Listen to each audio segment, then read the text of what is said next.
experience and what's happening in general?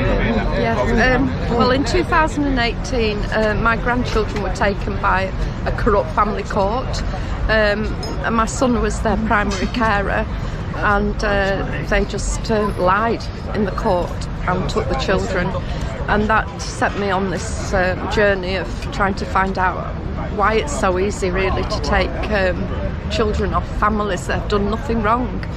And so I went on some Facebook pages about corruption of social services, and I realised that we weren't the only ones. There was literally hundreds and hundreds of families that are being, and it's getting worse, that were being affected by social services and social workers coming in roughshod and just taking children and babies. They often say at risk of a future emotional harm, which is one of their phrases that they like to use. They use psychological reports that are not real. You know, they'll do anything to take a child. And I started looking at the adoption and fostering agencies that had been set up. They're privatised now, and ours was the last one to be the whole thing over the top of the north of England to be privatised.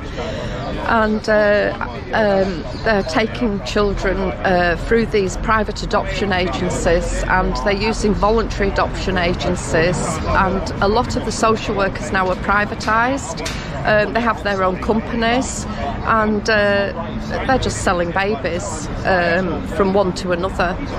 There was a gentleman who worked for Caritas Care Limited and also for Sidra Research Hospital that we found out that babies were being taken abroad and taken to Qatar. This particular one, it's a research hospital that was built in 2017 that is researchers in genomics, and Lord Darcy is the chief executive of that research hospital. And how is it that you discovered this? Well, a friend, my husband was asked for temporary accommodation near Barrow-in-Furness, and we sort of set him up really. Because I thought there was something not quite right. I started looking into where he was working, what he was doing, and he wanted accommodation where he was just saying he was coming up to help a failing social services, and then he asked for a family to move into this static caravan. And what did he represent himself as? He represented himself, this was his own words, he said he was like a paratrooper that came in and just reformed social services because they were failing. This is what he told my husband at his work. And he has a cafe, and he was coming in quite regularly, sometimes on his own and sometimes with another social worker. When I found all this out, I told my MP and I told the councillors in my town. There was also child trafficking going on in that same town, and I found out that the caravan park was also used for trafficking teenage girls as well, and the grooming gangs, yeah. And I also found out that the head of the councillor, who is head of children's services over there, her granddaughter was thrown into prison for saying that there was grooming gangs, and she was a victim, and she showed all her evidence of her marks, you know, her abuse on Facebook, because nobody was listening to her.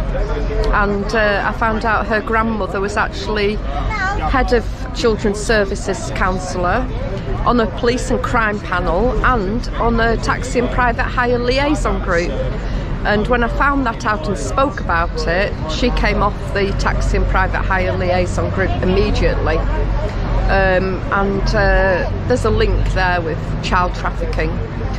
There's an advertisement actually of her saying we have 15 babies ready for adoption online. You know, it was almost like she was advertising them. You know, it's just... and I also found out that our private adoption agency up in Cumbria their senior governance officer when they were setting it up, and it was in the minutes, which they've took offline now, but I think you can still find it in Blackpool Council, because he was also there, and in Scarborough Council.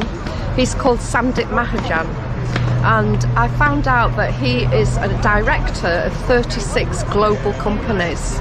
He is Ibex, Balfour Beatty, Pepco, and the most telling one is Steinhoff, which is a global company. It's the second largest logistics company and manufacturer of furniture, and most of Wayfair furniture is Steinhoff, and he's a finance officer for Steinhoff. And when I found this out, I went to my local MP again and said, what is this man doing as a head of our adoption agency? I mean, what does he, what purposes does he have? This is big money. This is, you know, county lines, you know, trafficking of children. And Wayfair, if you look at Wayfair, Steinhoff furniture is the majority, is Wayfair Steinhoff furniture. And we know there's links to child trafficking through Wayfair.